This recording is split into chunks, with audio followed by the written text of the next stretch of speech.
Whether you're watching live or whether you're watching the replay, I have a quick question for you.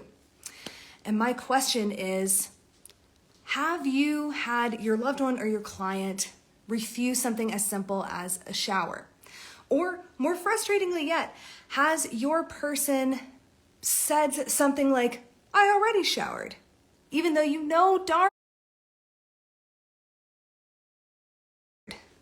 like you know they have not. In today's live, I wanted to explore that a little more. I wanted to be able to answer that question with somebody who I would say is expert when it comes to all things dementia education. So she's going to be popping on now. Honestly, when I first started dementia caregiving professionally, it was something I also felt really alone in. It's one of those things that you feel like might just be you, but is actually a lot of folks. All right, so again, she's probably going to be popping on in just a few minutes. But the biggest turning point of me realizing that hygiene refusals with dementia is such a big deal and something a lot of us feel so alone in was when I would say the first video hit 1 million views, which absolutely blew my mind. Absolutely blew my mind. Absolutely wild. And again, while we're waiting on Teepa to join us, I want to tease a little bit of something we have coming up. And that thing is we have a few big events for the general public every year. And coming up very soon, we are going to be announcing that big event is going to be 3 days. It's going to be awesome. All right. All right, she's going to be joining again very soon. I see that she has joined. Let's see if I can request her. All right, I'm inviting her now. All right. Okay, so she should be, oh my God. Good morning, Krista. Hey, everybody. Good morning. Oh my God, I feel so starstruck right now. Just, oh my goodness. I know. Well, it's like, some of us have our, our Brad Pitt, our Angelina Jolie. For us, it's Teepa. I tell people, this is sad. This is sad. You need real lives. You really need things that are exciting and interesting instead of an old lady who sits on porches and does stuff and gets into trouble and tries her best to do good stuff. But, sometimes it works and sometimes it doesn't. Oh my word. Well, I'm so excited to have you because I was just telling our folks before you were able to join that I had my shower video just talking about this hit over 1 million views, and it's like, whoa, this is something a lot of people can relate to and something a lot of folks feel really alone in. So who better than to bring on than I'd say the expert when it comes to all things dementia education. So I'm very excited to have you on. So welcome. Well, thank you for having me. And I am very excited to hear that more and more people are learning options that tend to be better options for both parties, frankly. I mean, that's the thing. It's not just about the person living with dementia getting clean. It's about us having a better relationship because there are other things to life than getting clean. But if you have a bad experience in one place in your life, unfortunately, it tends to flow over into other spaces, and it can be pretty traumatic or dramatic. So we try to avoid the drama and the trauma because what goes around comes around. You know what I mean?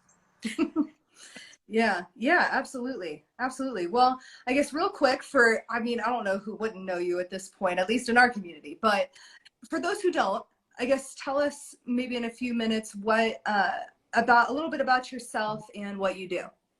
Yeah, so I'm Teepa Snow. By training, I'm an occupational therapist with over 42 years of clinical experience.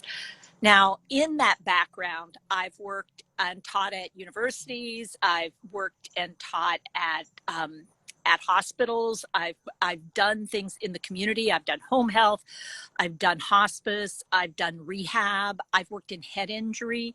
I did stroke rehab at what are called high-tech places like Duke and UNC. But I also ran community alternative programs for people who didn't want to go into long-term care and wanted to stay at home. And I've worked with a lot of individuals, a lot of families, all over the US certainly, but also all over the world. My background, I'm from West Virginia originally, spent some time in western Pennsylvania near Pittsburgh, but I've been in North Carolina for over those close to 50 years, over 50 years now. So I'm from North Carolina these days, but originally from West Virginia. Yeah, like the John Denver song. That's awesome. Yeah, like the John Denver. Oh yes, he was my hero when I was in college for sure. Oh my goodness, he's still my hero now. I don't know. It's one of those things where you're either a kids person or an elder person. So, but John Denver's for everybody. So that's right. That's absolutely, absolutely. So, I was noticing, I guess, so just after, folks want more of you, once we're done here, I notice you have an Ask Teepa Anything after this. I know I was teasing my own stuff that I'm announcing on Thursday. There's going to be a 3-day event for us. So is there anywhere that we can catch you if we want more of you after this?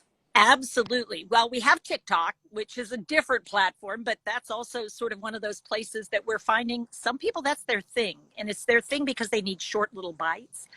I do a live program on Facebook most mornings, and it's recorded other mornings at about 8 a.m. Eastern time. We have a Ask Teepa Anything Wednesday evening at 7. We're typically, I'm a lot around. So if you really want to see what else is going on, you can come to teepasnow.com, and we have a homepage that has all the events free and otherwise listed. But certainly feel free to get up with us. We have 800 number. You can do info at or consults at. So awesome. Yeah. Awesome. All right. Well, let's get into it. And I know your brand is all about a positive approach. So what would you say, since on face value, it's just like they're refusing us. Why are they refusing something so simple? But what would you say is like the actual underlying reason why our folks will refuse? Yeah, so we got to get super curious. And this is the hard part, because we often think it doesn't make any sense. Why are they doing this? What we think we've identified is a need that someone has. And what we're having a really hard time hearing is they're not seeing it that way. They're not feeling it that way. So what we want to figure out, for me usually, is what could be the need that we have to meet first? What's their agenda? What's going on first before I start assuming that I know what's wrong and what they need? Which means, first of all, I've got to quit asking yes/no questions. Because if I ask a yes/no question and somebody isn't really wanting something, I'm going to get a no 70% of the time. But I'm also going to get a no if past experience, like if I, like let's say 3 or 4 times, Krista, when I ask you to go do something with me, it turns out to be an unpleasant sensory experience. Yeah. So I'm trying to get you to do something you don't like. And you need it, but you don't like it. You need to take your medicine. You need to go to the bathroom. I'm aware of what's going on sort of externally for your internals, I think. But you get more invested in maintaining your control and space than you are in getting your needs met at this point, because what you need is you need to be in control or a sense of control. So if that's the case, then I need to back myself up and get you to want to be with me. And that means I've got to give you some sense of control. It's really hard, though. Yeah. Yeah. Because I got my agenda. Here's my agenda. And I start pushing my agenda. And what ends up happening is if you have an agenda, too, then we just push agendas at each other and we don't go anywhere. So let's say I said, it's time for your medicine. And you go, I already took my medicine, or I don't want my medicine. So you do your side, I'll do mine. You're the one living with dementia, just to start, but let's try. Okay. All right. Hey, Krista, it's time for your medicine. Well, I don't need medicine. What do you mean you don't need medicine? Of course you need medicine. You have diabetes, you have congestive heart failure. You've got to take your medicine. I've never had any of those things. I don't know what you're talking about. What are you talking about? You don't have those. Okay, now, right away, who's losing control? You. And it's not just, I'm not just losing control of the situation. I'm losing control of me. So it's like, Yeah. oh boy, that's not good. So why should she come with me when I sound like I'm out of control? I mean, that doesn't even make sense. So let me start off differently. I'm going to start off really differently. I know that my ultimate goal, I know the thinking part of my brain knows that it's time for her medicine, but I'm not going to bring it up because when I brought it up before, it always causes issues. Oh, hey, Krista. Hey, listen, I like that top. Now that's denim. Yeah. Yeah. It's denim. Ooh, yeah. Oh, check this out. I'm going to show you something. You ready? Take a look at this. Look at what I've got right here. Oh, you got denim on too. I wore my comfortable denim pants. I sure enough did. Ooh, listen, I have a big favor to ask of you. Oh, okay. Could you come help me for a few minutes? I need something and I'm hoping you can help me out here for just a couple minutes. Yeah, I think I can do that. Well, come on, okay, so what do you notice I'm starting to get us to do right now? You're starting to get us to go somewhere else. Yeah, so how did I hook you?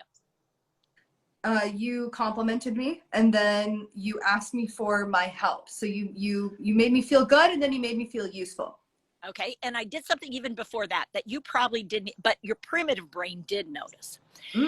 It's called a reticular activating system.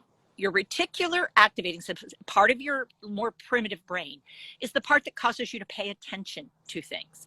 Things that are exciting and interesting or things that are threatening and scary. And say, oh, hey, Krista. Ooh, that ooh sound is almost always one that engenders excitement. And then a pause, and then, hey, Krista. And at the end, I put a little question mark. I was curious. Hey, Krista.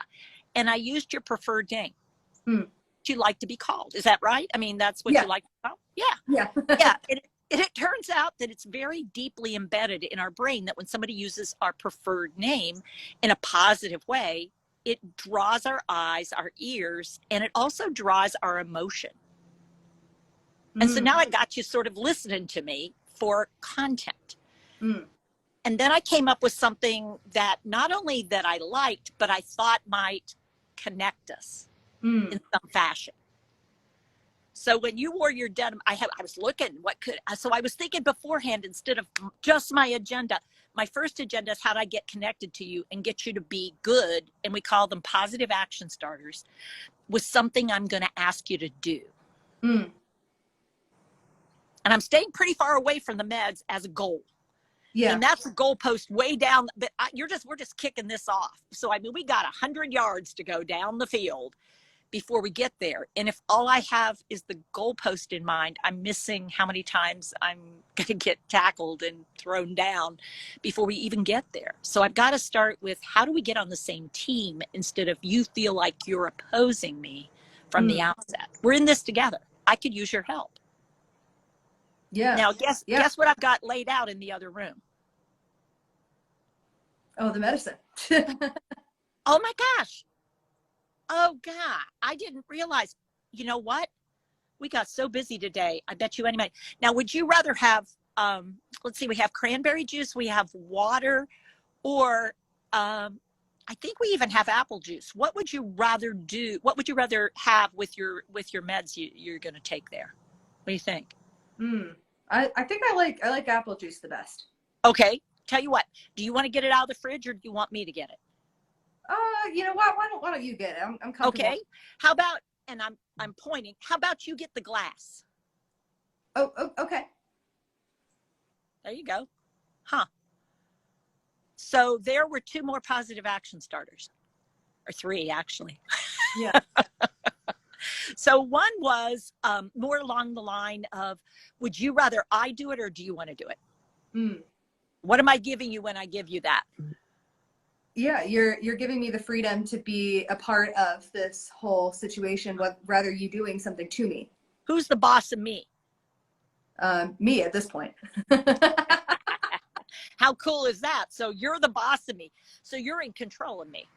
Yeah. And I gave you options. You look pretty put together. So I gave you 3 options. I might drop it to 2. I might just show you water versus juice. And then I gave you something to do, not just waiting on me. And in some cases, I might not be able to do that, but I might. I pointed to the cabinet and I said, how about you get the glass? So I'm activating you. And you don't realize I'm now having you do something. But now with that all coming together, there's a higher probability. Which one do you want to take first, this one or this one? And now we're moving it forward, step by step. Yeah. Yeah. So it's like throughout the whole process, I feel like I'm a part of this. That I could say no to any of the medications. You could. You absolutely could. You know what? I'm hesitant. I hear you. You'd rather not take it. Tell you what, if you would be willing to take it this time, let's talk to the doctor about why you're even on this one. Because it sounds like you're really not liking this idea of taking these. And, frankly, I hear you, but I'm not the boss of all this med. So I don't want to really have an argument with the doctor. Let's ask him, though. I'm going to note this down because you're saying you don't like taking this particular med. Can you tell me more about that? About not liking the. Yeah, because what you're not liking about it. Tell me more about that. Oh, I mean, it's big. Like it's it big. Hurts. It hurts. Oh, it hurts when you go to swallow it. Yeah, well, that makes sense. You know what? We should ask him if there's another way you can get that. Now, I'm going to pause here because what did me being curious about, tell me more about that. What were you able to give me in that moment? I was able to tell you why I'm refusing. And we assume that there's no logical reason for the refusal. I mean, they've taken this med for years. I mean, it shouldn't be a problem, except with dementia, sometimes things that didn't used to be a problem now create a greater, and it's when there's a difference, it could be how they make me feel. It could be, any number of things. But getting into arguments rarely results in somebody collaboratively doing something with you. So I'm more committed to trying to figure out what the heck. Why is this starting to happen? Yeah. Yeah, absolutely. Yeah, because it'd be scary. If you had no idea why you're taking it, it's painful each time you do it. That'd be terrifying. Well, why would you do it? I mean, that's ridiculous. I don't even need it. And so my brain starts giving me data. That's fake data. It says, well, you don't have congestive heart failure. Why would you even take that? Yeah. Because then it keeps me from needing to do something I don't like to do. And it's not me lying. And that's a tricky part because we feel like sometimes, she knows she has congestive. I mean, how could she not know she has congestive heart failure? I mean, this is crazy. She just told me 15 minutes ago she did. And it's like, that was 15 minutes ago. Brains are tricky things. And when I get close to the med, that's when my brain says, danger, danger. Don't do that. You've got to come up with a reason. Well, you don't even need it. Why would you take it? Yeah. Yeah, that's fair. I mean, I'll be honest with you, even without dementia at all, there's some horse pills, vitamins that I'll take that I'm like, oh. I've switched to a lot of chewables. I mean, I'm into the chewable vitamins because, man, I can handle those a whole lot better. I like chewing things. I do not like swallowing stuff. Ugh. Yeah. Yeah. So let me ask you this. So I think the main reason why the showering video in particular did so well is because it's kind of following your principles, where instead of just saying this is what you have to do, saying, hey, do you think you could help me test this out with the shower wipe? So what would you say would be your approach to if they're saying I already got clean or I don't need this or Oh, so you already did that. I am so sorry. I didn't realize that. So the very first thing I want to do is slow the discussion down here. So like, oh, so I use oh as a, oh, you just gave me new data, not, what do you mean you already took, you haven't had a shower, look at yourself, can you not smell? Oh my God. I mean, instead of what I'm feeling myself, I go, oh, I didn't realize that, because what I didn't realize is that your brain is not actually processing time in the same way my brain processes time. It's not processing experiences in the same way mine does. And so what I'm realizing is, oh, look, that brain failure we've been living with, there it is. It's right there. And that's what this is. This is her brain failure. So now I got to work around the brain failure because I can't fix it. Oh, so you already washed up. Oh my gosh, I am so sorry. Listen, I have a real big favor to ask, because I got some new product and I don't know. People say it's good. I don't know. I want your feedback on it. Okay, so I'm going to get a couple of these wash wipes out. They're supposed to be good for people who don't want to do like a whole shower thing.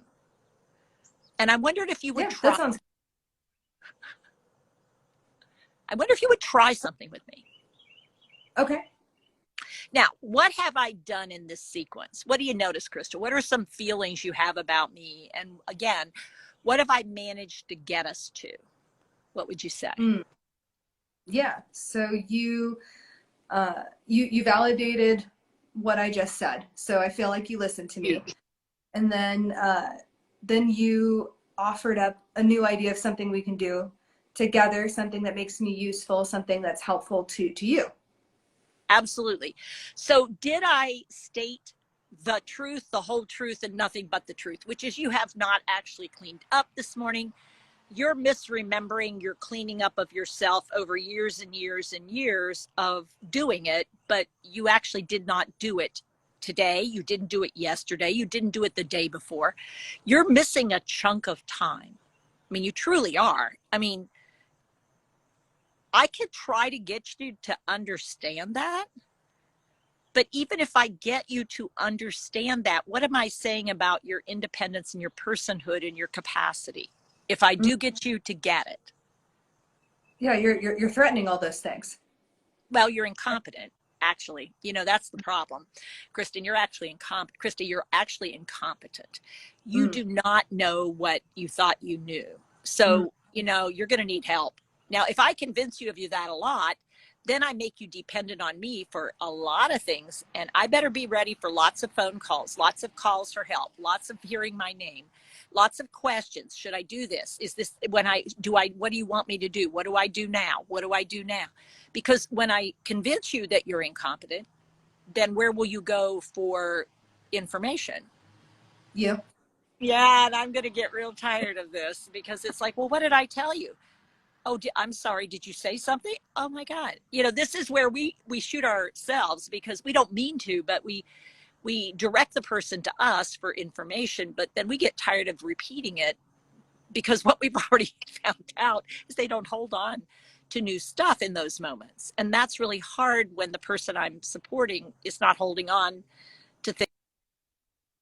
And if I make it worse, I'm probably going to be sorry about that before too long. So getting out of that box by reframing it is really helpful for me anyway. Yeah, absolutely. And I think what's there too is something that I noticed with a lot of my folks is the more you try to convince them that they needed help for absolutely everything, the more a lot of other things would pop up that seem unrelated, but are probably reactions to the frustration and the anger of feeling like, well, they don't think I could do anything.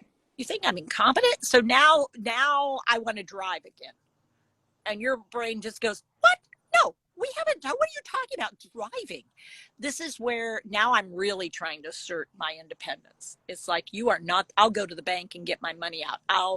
And this is also where the higher risk of elopement can come up, because I'm not staying here anymore. I'm done with this. I want to go home. I'm out of here. Sundowning can be more, quote unquote, sundowning. The idea of getting away from you, getting away from this place, getting away from this situation, going somewhere where I feel like I belong. becomes more and more something I'm going to chase because I don't like being here, essentially. Yeah. Yeah. And it's very interesting. It's all interconnected. None of it's happening in a vacuum. None of it is happening in a vacuum. Not a single bit.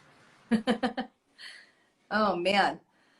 Yeah. So that's definitely awesome advice. So make sure you get curious, you ask them for their help, and you ultimately build that relationship. Yeah. Oh, hey, Krista. Mm. Yeah. They did some adjusting of the water temperature in the house. Would you come and check the shower with me? Because I want to make sure I don't want it to be too hot when it's on, but I also don't want it too cold. Mm. Come and check it out with me because I'm going to adjust the temperature, but I want you to feel the spray and see what you think of it. Now, make sure, tell you what, I hate to ask this, but where I really need it is on really tender skin. So where would you have really tender skin? Because it's not going to probably be your hand because you're pretty decent. What do you think? What would be a good place to check? Maybe like my arm here, Oh, maybe. yeah. Okay, so here's the thing, and this is why I was hesitating. Would you be willing to wrap a towel around yourself and like take your shirt off and wrap a towel around you so that you could test it? Because I really don't want it getting too hot, and that's what we're trying to adjust it so it can't get too scalding. Mm. And the only way really to test it is to have somebody put a body part in that's really tender. And you're right, that could be one. Your chest, sort of like right here, could be one. Yeah. But I don't want to get your clothes wet. Mm. Would you be willing? How about putting a towel around yourself and let's try it? Okay. Okay. So now I will say that I would use with somebody who's sort of still fairly early in their dementia and still has some logic and some reason, but they want to be the boss of something, which is different than how I might approach it for somebody who's more involved and less able to do it. I might just say, here, feel this and put your hand out. Yeah, there you go. How's that? Okay. Yeah. Or no, it's okay. It's okay. Try here. Tell you what, let's get your shirt here. Do this. Go ahead and do your button. And I'll show on me doing the button, doing the first button. I'll say, get your shirt off because I want you to feel it on your side. I wouldn't give a lot of logic. I would move it forward step by step with a demo of a cue on me. Here, do your shirt right there. There you go. You got it. You got it. And if they need assist, then we try to stay to the side where we do work, not right in front. So it's not a feeling trapped phenomena. Mm. Yeah. Yeah. So what would you do if they're even a little bit further along, even beyond that?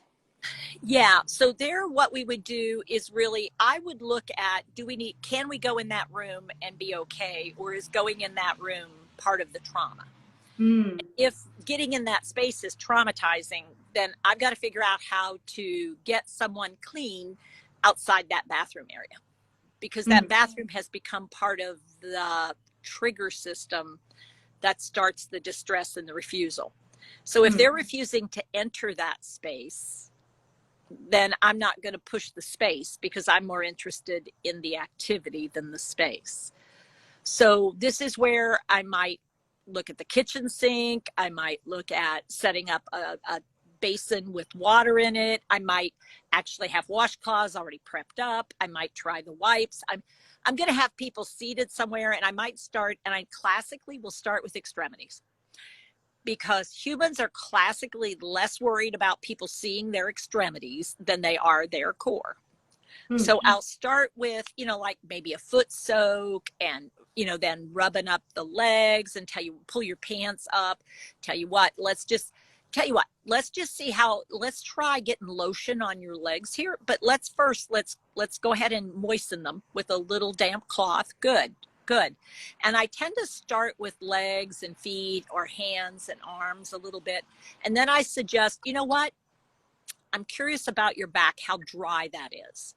So tell you what, let's try, pull your shirt up. Just pull your shirt up. And if they have an overhead shirt, then we pull the shirt up in the back, and I then say, tell you what, pull your arms out. I don't want to get your shirt wet. And then now, if you want, let's just take it off over your head. Here's a towel to put around the front. And I'll start with the upper body, because for most individuals, the super intense reveal is the lower body, that private zone down there. And so if I can't get like up in the upper body parts, like chest and pits and that kind of thing, highly unlikely that somebody's going to be comfortable revealing down below. Even if we leave the underwear on, and just sort of tell you, oh, I got your pants wet. I am so sorry. Here's a dry pair. Let's just switch out. And I'll show people what we're going to put on after we start. So there's not a sense of me trying to get you naked as much as let's change your clothing. So I say the goalpost is down here, so you know what we're working toward, rather than I'm going to get you naked so I can touch you. Yeah, we don't want that. Sounds a little uncomfortable for us, you know. So, but in the meantime, let's see what you can do. Here, tell you what, wash right here. And I'm big on cueing and using myself as the canvas to the side to let them see where I'm talking about touching, and then guiding their hand and their vision to their own body part. Yeah, I know you use the hand over hand thing. Is that something you do in this situation? Yeah. So one of the things I'll do is put my hand within their hand, and then I take their hand with me, and then their hand often then spontaneously starts doing the thing I was guiding them to. So I'll say, here, let's get your armpit. And I may say, let's get your armpit. And then I'll say, here you go. And then I'll take their hand over here, and then I'll hand them the cloth. And because they're there and they have the cloth, often people will automatically start doing the motion, because it is pretty much an automatic brain function. It's not a thinking function. It's actually a cerebellar, automatic sort of patterned behavior. If I can get your hand in the right place, in the right position, your brain will just go, oh yeah, I know this one. It's cleaning your pits. Sure enough. And then without thinking, they switch off and do the other one. And it's like spontaneous, because once I plug in, then we know the sequence. It's finding the start button that often is the tricky part for most people. Yeah, definitely. So do you think a lot of the resistance comes from just an issue of modesty, or an issue of pain, would you say? Ooh, good question. I think for people living with dementia, pain and modesty are tied together. Oh, interesting. I think there is actually an emotional pain, but there also could be a physical reaction to being touched or attempting to touch that is registered by the human brain as painful. This is painful. This is a painful experience. Being incompetent as an adult is painful. And so, ow, you're hurting me, isn't actually physically hurting me, but it's psychologically incredibly painful. And my brain isn't able to necessarily scope out which it is. And so my brain says, that hurts, don't do it, which is a human reaction to pain, is I've got to make the pain stop. And if the feeling is you're hurting me when all I'm trying to do is help, then avoidance becomes the thing I want to do, because I want to avoid pain. And so I start with you, and I don't want that. And so recognizing the pain is one of the very first things. Ow, I'm hurting you. I am so sorry. I never meant to do that. Wow. Was it how fast I went, or something else? Well, you keep asking me to do things, and I don't know what you want me to do. So what's the pain? The pain is too much information. They're feeling overwhelmed. Oh, so too much. I am so sorry. Guess what I probably was doing? Trying to give them a lot of information. Auditory information when you're trying to do something can literally overwhelm the system, because when I take in the data on the left temporal, I have to distribute it. And it's like, I don't know, I can't follow everything, which is why I tend to use more visual cueing. And I use my hands. I talk with my face and my hands a lot, because if I do that, where do you want to look right now? Where you're pointing? Yep. Uh-huh. You want to see what it is I'm pointing at, don't you? Yeah. And so using that human reaction to somebody noticing something, that you want to notice it too. You want to see what I was looking at. So when I do this, I go, there's a post right here. Put your hand like right there. And when I do that, there you go. Excellent. You got it. Okay. And now we're going to step down here. Put your foot right there. There you go. Okay. Right. And without thinking, I'm directing your body through my body with only attention cues. That's all I'm really giving you verbally, is attention cues. Yeah. Yeah, that'd be really helpful for the person who feels overwhelmed by so many instructions on the shower and stuff. Absolutely. Yeah. Yeah, that's great. So aside from pain and aside from modesty, what would you say is like maybe one more roadblock to this? Pain, modesty, I'd say sequencing. Not being able to figure out the next step and how to do this stuff. It really is disturbing to a place of dysfunction, because I shouldn't have to think about this. I just do it. And so to actually have to pause and think through, how do I take a shower, is just like, well, I already did that, didn't I? It's like, I have no idea. How do you take a shower? It seems like it should be super simple, and it is when it's automatic. But when you actually start breaking it down, it's incredibly complex. And the sequence really does matter. And there's so many steps, and there's objects, and there's sensations, and there's auditory information, and there's physical information, and there's psychological stuff going on, that it's really, that's why I think the bathing, showering thing is the ultimate in intensity when it comes to doing what we do without thinking, when you have to start thinking about what you're doing, and why it's really hard to do it for another human being who has their own pattern that you're trying to plug into somehow, but you're not them and they're not you. And it makes it really tricky in so many ways. I mean, like super tricky. Yeah. Yeah, absolutely.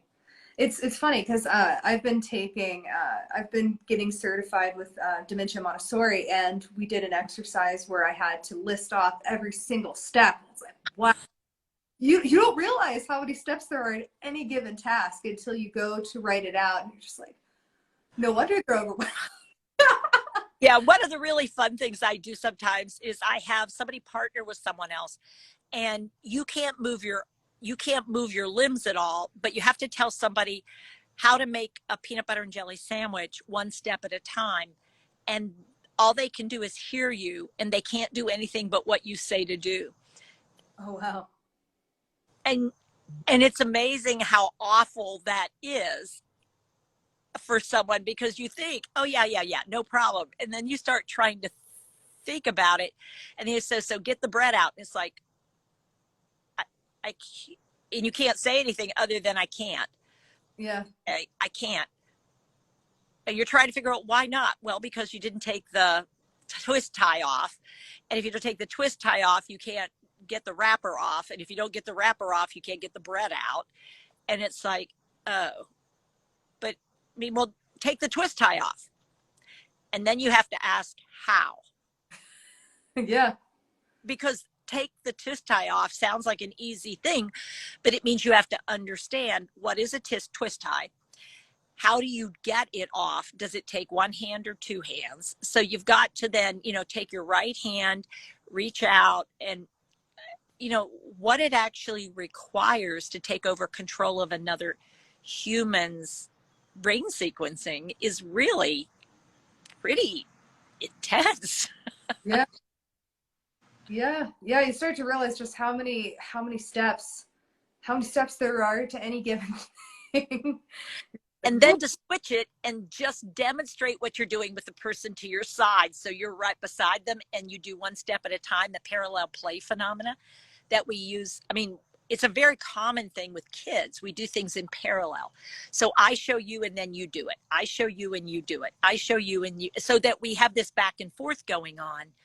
It's a call and respond, but it's body to body, brain with brain. And we can show better than we can say sometimes. But Yeah. until you try it, you think one would be easier than the other, but it actually isn't.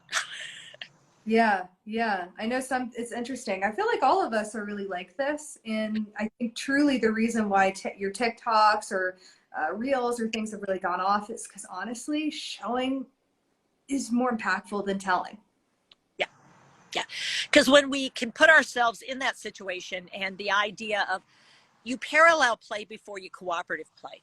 Cooperative play comes after parallel. When I feel comfortable and more confident and competent, that's when I want to play with you as opposed to playing alongside you.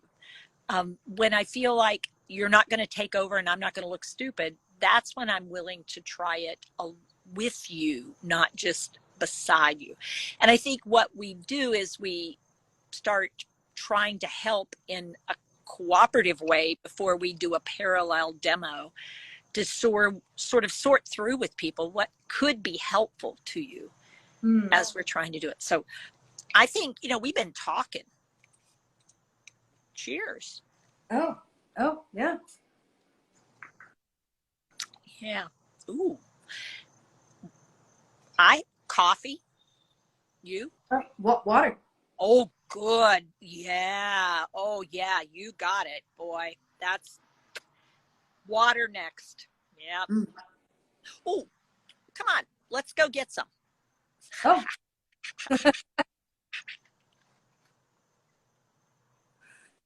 Yeah, yeah, definitely. That's called a transition.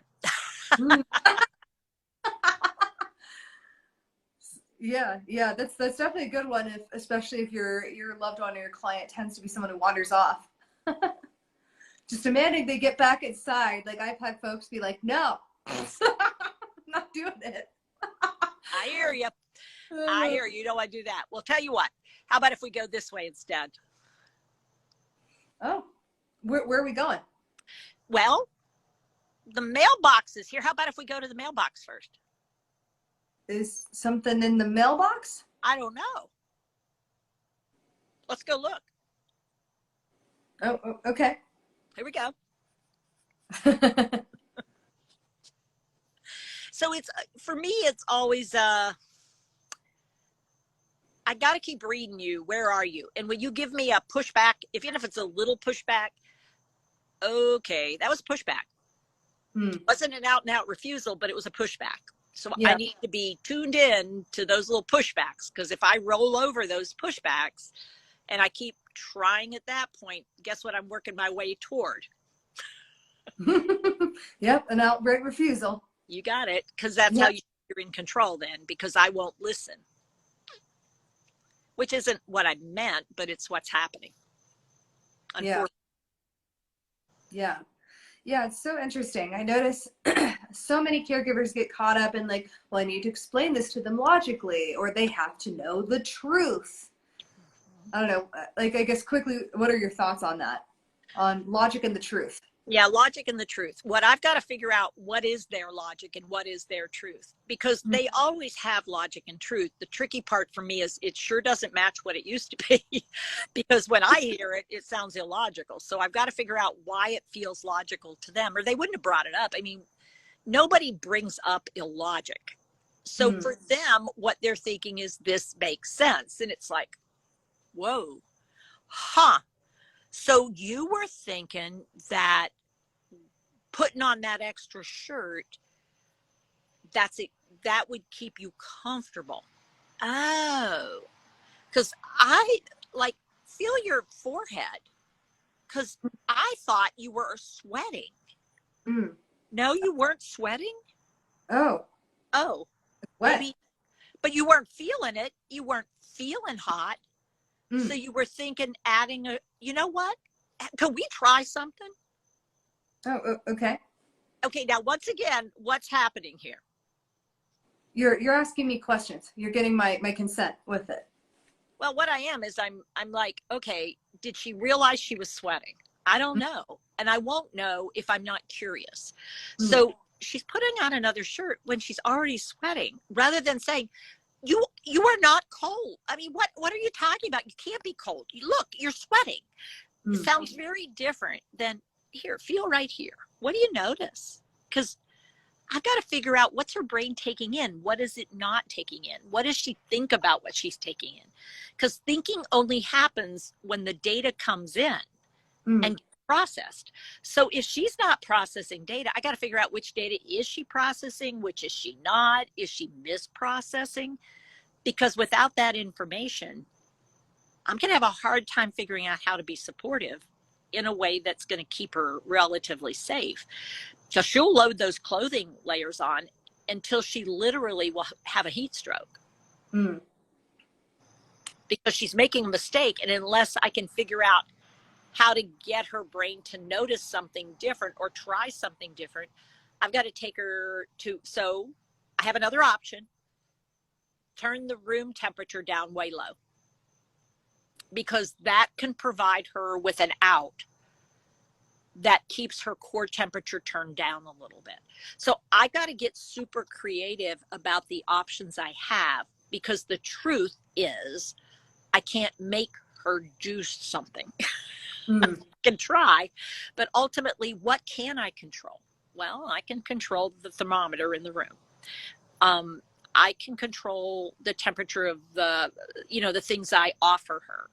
So I could look at, could I possibly give her a damp cloth that's, although it's warm, it's wet. So maybe it would absorb some of that and give her body another way to get rid of heat. Um, I've got to think sort of in more primitive mode, because that's where her brain is functioning, and it's broken right now. It thinks she's cold. She's not cold. She's overheating. So somewhere there's a misstep in the system, but I may or may not get her brain to get that. Mm. Then I've got to look for other alternatives. So how can I keep her safe? And it gets, I got to go to a space that's going to give me some options. Maybe getting in the car and cranking up the AC. A smaller space that I can control, but I don't know. But it means I've got to think outside my box. Yeah.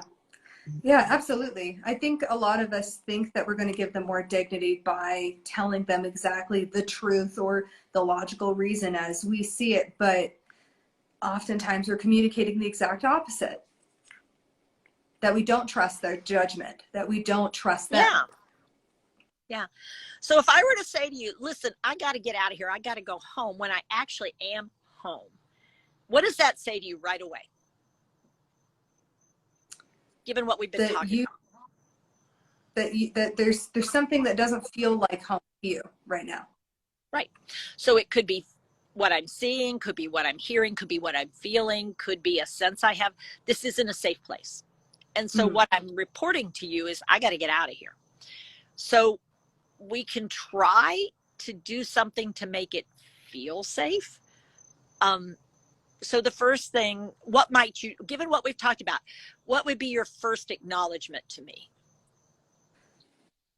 Oh, you want to get out of here? Yeah. Yeah. Like This here? isn't my house. I don't know why you brought me here, but I don't belong here. Okay. So something's not right here. Right. And you don't belong here. Yeah. And I don't know why you brought me. Okay. You don't know why I brought you here. Yeah. So you're doing some really, really super reflection, which you're hearing my messages. And what are you now figuring out inside your own brain? What are some messages that I'm giving you that are hard messages to hear, because you don't want to hear them, because it feels unfair, because that's not true. None of these things are true from your perspective. What's it saying though? It's saying that you don't feel like you belong here and that you don't want to be here. And you may not want to be here with me, which is hard to say, hard to hear. Yeah, because you're my only thing. I mean, unfortunately, we're in a relationship where you're my primary, and that's it. So that means we've either got to think about changing locations or changing partners. We can try to change the activity, but I made a lot of emphasis about, you know what, I'm really not interested in being here, and I'm feeling a little confused about you and what your role is to me. The stronger message was not here, whether it's my home or not here right now. And the other one is that I think you have too much control. You're trying to control things, and I don't know why you're doing this. And so, what do you think might be helpful to ease my discomfort or my pain? Well, either try to change the location or maybe give you space. Yeah. So you're not sure why I brought you here. Oh, I am so sorry. And this is where I'll use that apology thing. I am so sorry. I thought you wanted to be here, but you do not right now want to be here. And it feels like I'm making you stay. That's not okay. Wow, I hate that. Because I thought this was an okay place to be, but it's not feeling that way right now. So is it what I did or what we're doing or something else? You know what we're doing is a whole lot of nothing. Oh my God, a whole lot of nothing. Well, that explains it. Yeah, you've always stayed busy and just doing this. That's ridiculous, isn't it? Hey, listen, tell you what, I'm going to ask you for a big favor. Now, I'm not saying we can't go, but I could use your help before we do it. I need to get clothes in the washer, and I totally was not doing it. I was too busy chit-chatting. I shouldn't have done it.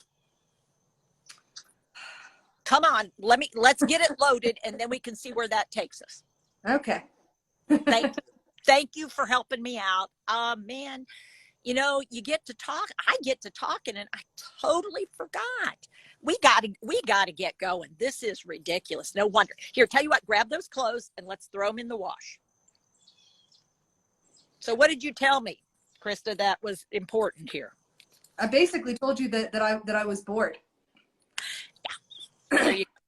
So the reason people tend to be seeking is something's not meeting their needs. And how much did I own that I was responsible for this problem? Basically 100%. You got it. It's all my fault. You're absolutely right. And I am so sorry. That was ridiculous. It was all my fault. I shouldn't have talked so much. And I've had people say, yeah, you don't know how to shut your mouth. And I go, yeah. And so I try for a little bit, because what they're telling me is I'm giving them too much and I'm overwhelming them. And I need to hear that. And it really is hard to hear when all we're trying to do is help. But if we're not willing to hear it, then we're not very helpful, unfortunately. Yeah. I think ultimately what's behind refusals or what's behind a lot of things is ultimately the more you build that relationship and the more you get curious, the less likely you're going to run into problems in the long run. Yeah, what we talk a lot about is permission.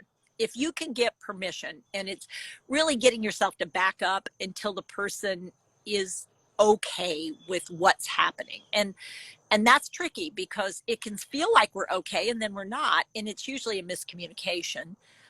Sometimes because of tone of voice or position of body or a moment in time where it reminds me of something from my past, or it reminds me of something from my past, or, you know, it's triggering something and it's like, oh boy, that just went sideways. Where'd that come from?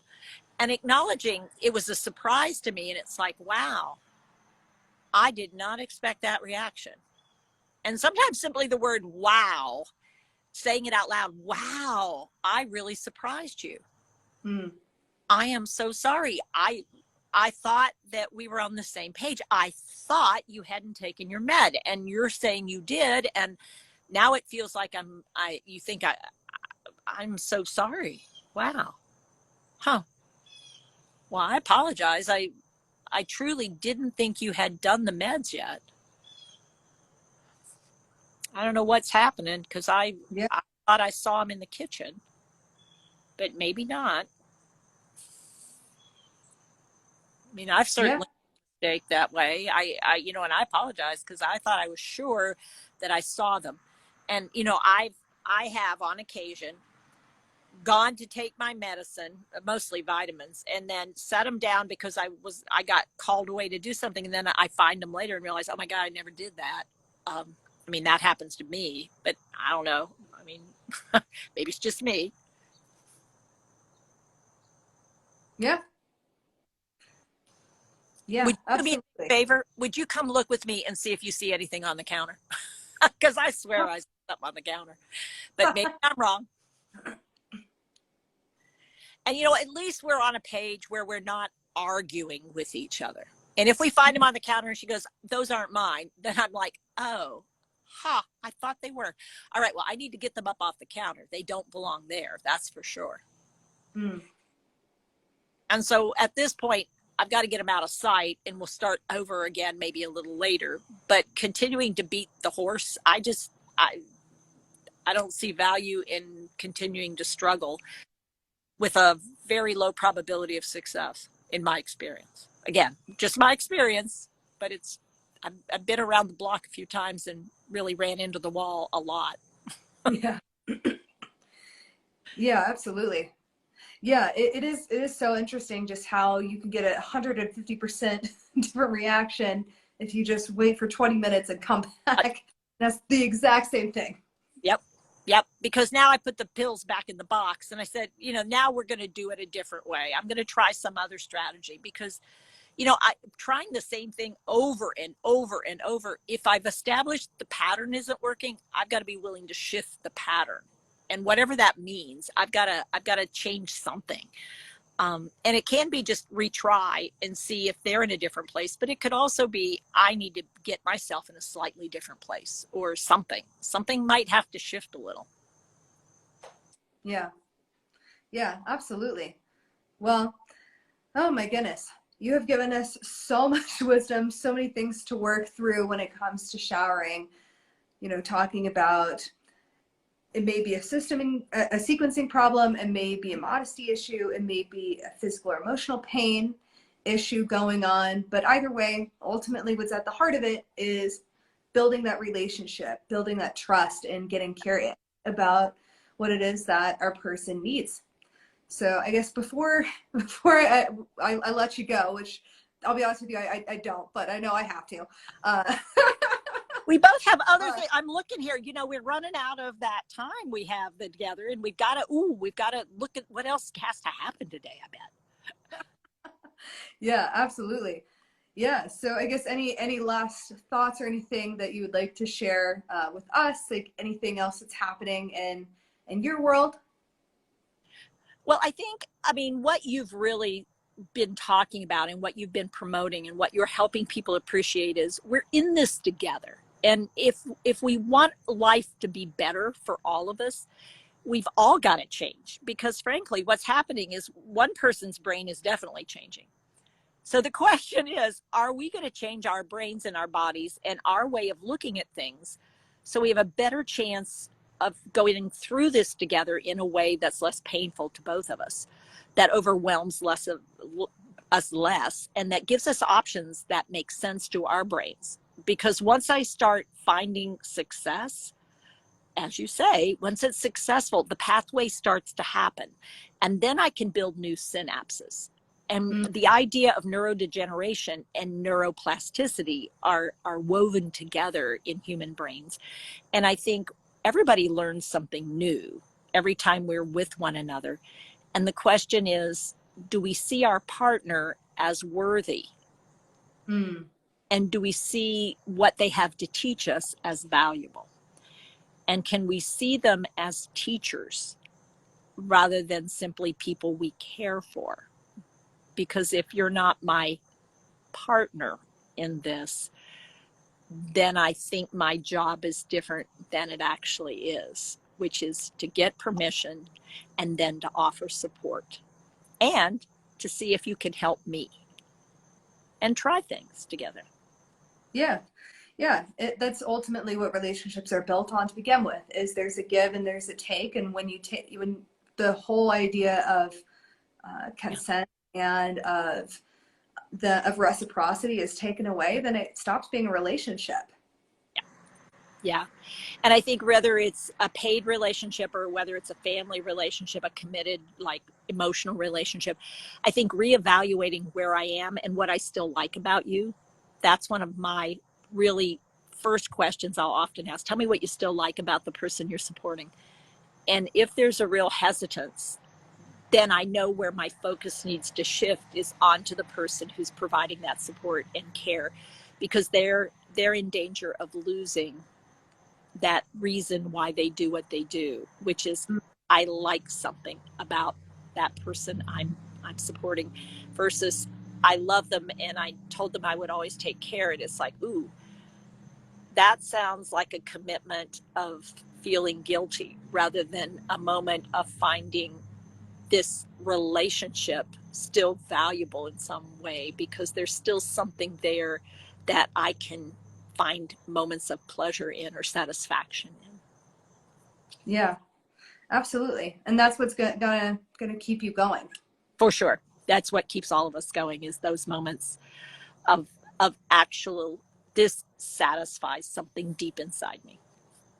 Yeah, absolutely. Absolutely. Well, again, everybody make sure to check out Ask Teepa Anything tomorrow. Remind me what time that is tomorrow? It'll be 7 p.m. Eastern time. 7 p.m. Eastern time tomorrow. If you're on my email list, be sure to check out your email, because I'm going to be announcing something big, something I only do a few times a year. So check that if you're on there. But until then, Teepa, thank you so much for joining You us. are welcome, Krista. Thanks for having me. And thanks to everyone out there who tuned in, is listening in. And thank you all for making a difference in the world for people living with dementia. Absolutely. Absolutely. All right. Well, bye, everybody. Bye. Take care.